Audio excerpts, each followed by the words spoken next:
feel like she's a little bit like Rafa, you know, whenever she steps out there now, she raises her level one more time, and she feels comfortable there.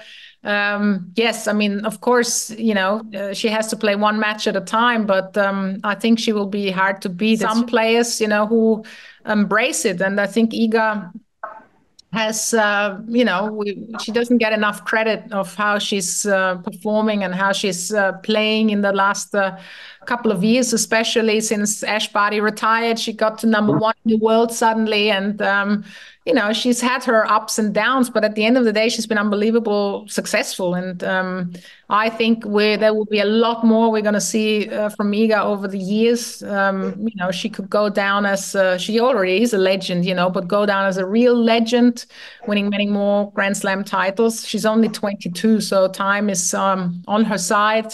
Obviously, you know, we want her to win another Grand Slam, you know, besides the French Open. She's done it at the, where has she done it? At the US Open. US Open, yeah, she's done it. So I think the biggest challenge is probably going to be Wimbledon, but the Australian Open. But, you know, we've seen it with somebody like Rafa. He had his big success first on clay. And I think Rafa is a big idol for Iga as well. And then he's tweaked his tennis around, you know, being more aggressive, coming to the net and stuff. And I'm a big believer in Iga. And watched nearly all her matches, and I love the way she's playing. We always talk about the three, you know, aspects in tennis: technical, physical, and mental. And in each area, she is really maximizing her play. You know, her game is what I like about her tennis game is her strategy is very simple. She is, you know, she's got huge power off both wings, off the forehand and the backhand side. And so she's moving well, so it's difficult to, you know, put her under pressure. But if you drop the ball short, she is very good at going down the line on both wings. You know, when we talked about why she's playing so well, the most basic form of psychology is you stay in the present. You play one point, you play the next point. That's all you focus on. And when I look at the way that she's, you know, playing, that's what she does well. So the 28 matches that she's won is amazing, but it's in history. She can't change it. You know, she is there. So you just have to focus on the next point, the next game, the next match. To jest bardzo ciężkie, ponieważ faktycznie zaczęła odnosić sukcesy bardzo wcześnie i to ogromne sukcesy, wygrywając już 2 wielkie szlemy. Teraz cały ten rekord, który biła w tym roku, to faktycznie przyzwyczaja cały czas do zwycięstw i tak naprawdę porażka tutaj nie może mieć miejsca. Ale pamiętajmy, to jest tylko sport. Nikt nie jest robotem. Każdy może mieć zły dzień. Każdy może trafić na osobę, która będzie grała z drugiej strony naprawdę bardzo dobrze. Nie ma czegoś takiego, że zawsze ktoś będzie wygrywał, więc wiadomo, że są pewnie mecze, które gdzieś tam ona sama doskonale wie, że czy powinna wygrać i czy mogłoby to się skończyć inaczej, ale mimo wszystko to patrzmy na te dobre aspekty, które już w tym roku zrobiła.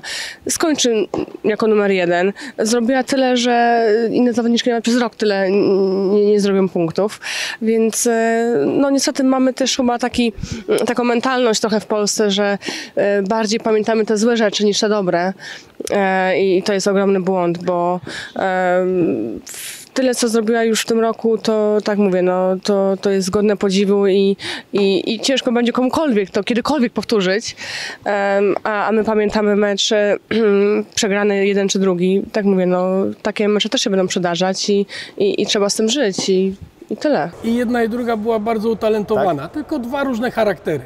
Agatka była tą spokojniejszą, bardziej taką ułożoną, a Iga zawsze powtarzam, że była taka bardziej, oczywiście w przenośni, chłopiarą. Tak? Tak. Czyli też wulkan energii Iga Świątek. Ciężko było nad tym wulkanem czasami zapanować, trzeba było postawić do pionu młodą dziewczynkę? Nieraz tak, ale nad tym sprawował pieczę oczywiście tata.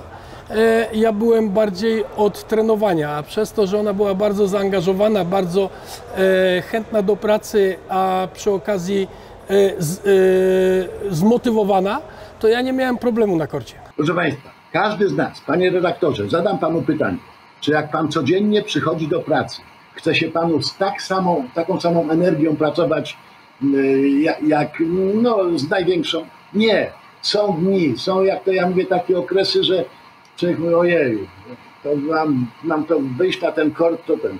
Po prostu coś się stało takiego w sferze może nawet takiego mikrocyklu, jakiegoś takiego dziennego.